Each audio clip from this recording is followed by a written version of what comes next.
सालन मिल जाएगा। प्यारी समझ गई। चलो भाई देखो अब मैं क्या करता हूँ। मैं कह रही हूँ सालन मिल जाएगा। हाँ मिल जाएगा। नहीं सारुण के यहाँ कुछ तो गड़बड़ है। और अभी तो रुको, क्लाइमैक्स अभी बाकी है।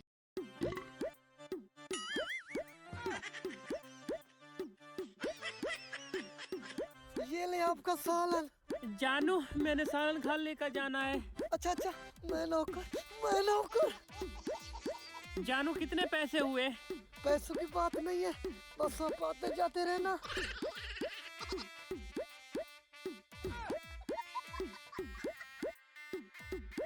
ये सब क्या देखना पड़ रहा है? अच्छा है मैं अंधा हूँ। रोम रोम भाइयों, सिस्टम पार देंगे।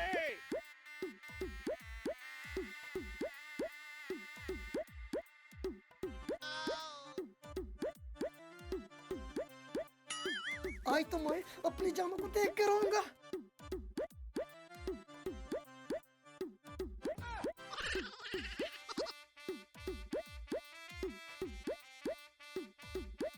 रुको जरा, सबर करो।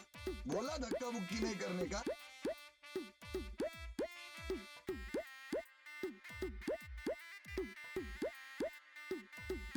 ये फंस गया सीएम।